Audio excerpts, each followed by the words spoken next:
Қайырлы күн қыздар. Біз бүгін сіздермен куриный рулет дайындайтын боламыз. Ол үшін бізге керек заттар 300 грамм куриный фарш, жаңағы сухофрукты, бұл жерде менде изюм мен курага, бір жұмыртқа, панировочный сухари және тұз бұрыш татымына қарай. Және бір зубчик чеснок керек болады. Ең алдымен біз жұмысымызды қыздар фарш дайындаудан бастаймыз. Фаршымызға бір зубчик чеснокты, жаңа майда туралған чеснокты қосамыз. Татымына қарай кішкене ғана тұз бен бұрыш.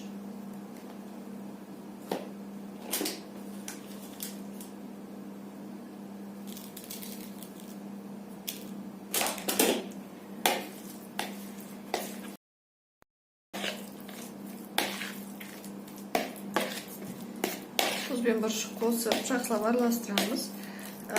Чеснокты қыздар стакадавкадан өткізсеңіздер де болады. Немесе қолмен майдалап жасадыңыздар да болады.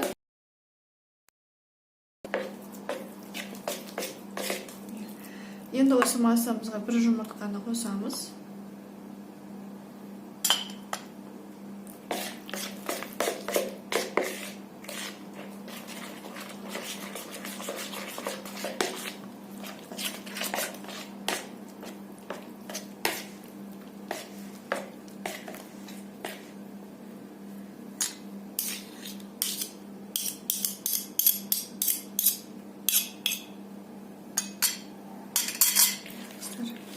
Қолмен араластырған әлдеқайда ыңғайлы.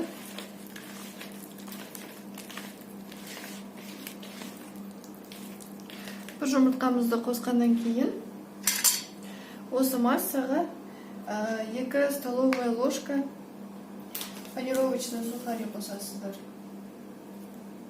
Панировочный сухари мынау біздің фаршымызға, біздің массамызға кішкене жаңағы қоюлатады массамызды. 2 ас қасық жеткілікті.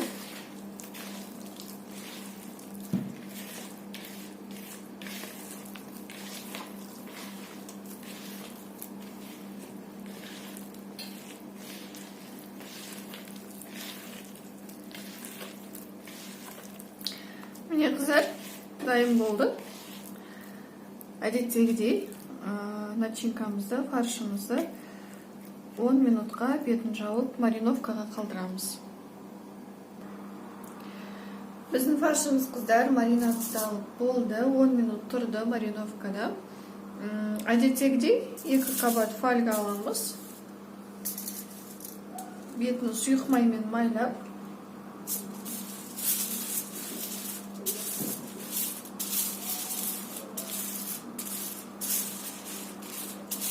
қазір фаршымызды осы фольганың бетіне жайғастырып шығамыз. Куриный рулет қыздар сәл жасалуы қиындау болады, себебі фаршымыз фольгаға жабысып солай болады. Майлап болдық.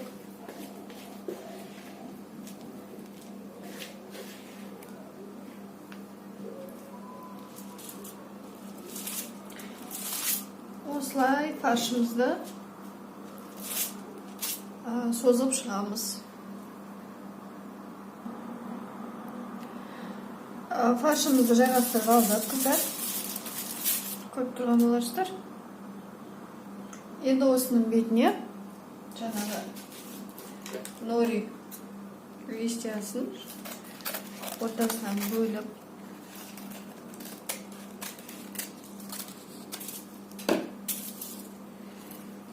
қап ортасына қоямын.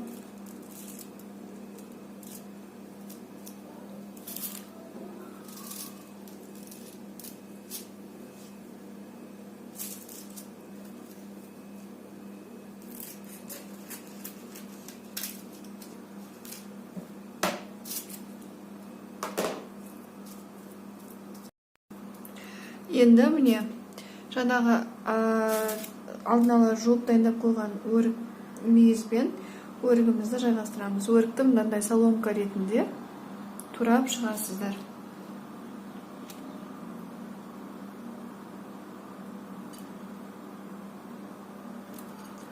Куриный рулет негізі қыздар жаңағы майсыз, жаңағы правильно питаниеда жүрген кісілерге өте жақсы. Ешқандай ауырлығы жоқ.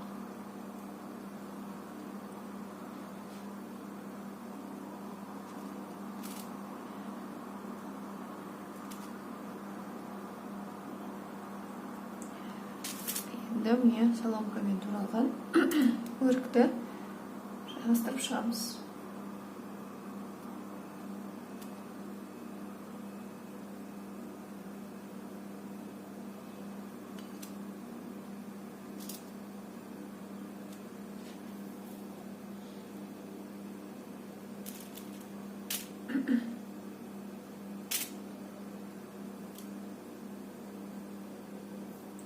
Фаршты жаңағы жайғастыру барысында қыздар айтуды ұмытып кетіппін. Қолдарыңызды сулап осылай жайғастырып жаңа фаршты сусаңыздар оңай болады. Мен қойып шықтым. Енді жаңағы мясной рулеттегідей бұны да фольгамен ораймыз. Астындағы фольганы осылай бір көтереміз. Bir қабатын ораймыз. Міне бір қабаты оралды. Дәл осы қарқынмен осылай орап кете бересіздер.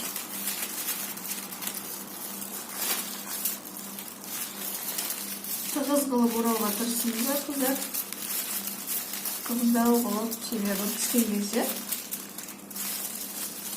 ортасынан көп кетпеу керек.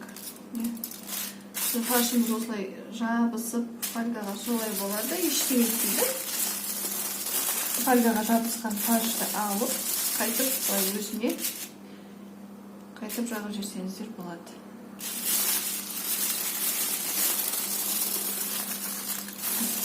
Міне енді былай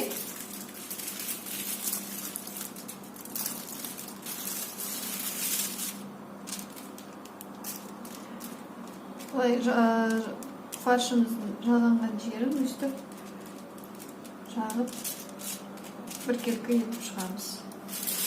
Фольганы енді майысқан жерлерін түзулейміз.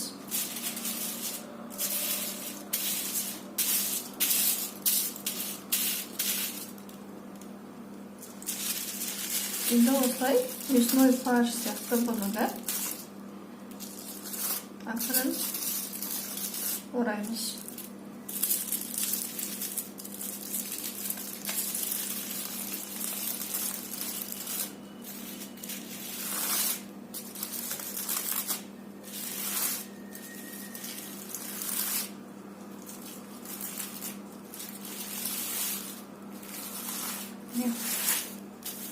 Өте оңай негізі қыздар жасалуында ешқандай бір қиындық туғызады деп ойламаймын.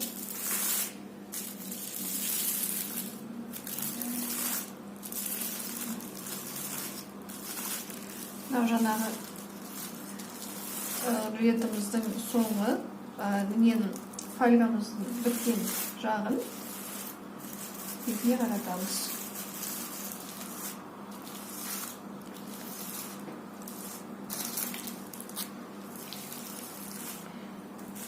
Bunu da солай конфет сияқты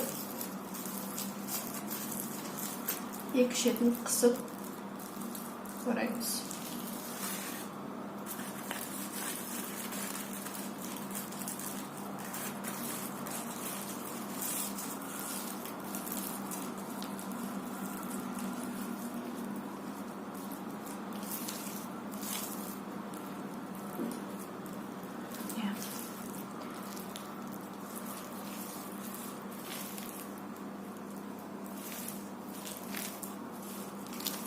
Міне біздің фольгамыз аяқталған бұрышы.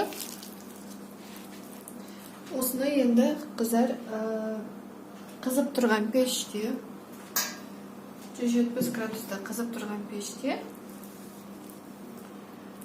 25-30 минут пісіріп аламыз. Правила барлығы де бірдей. Фольгадан рулетіміз суымай жатып шешпейміз. Рулетті полный жаңа комнатный температурада суытып болғаннан кейін фольгадан шешіп тұрап дастарханға қоясыздар. Қыздар, барлық теріңізге ас болсын.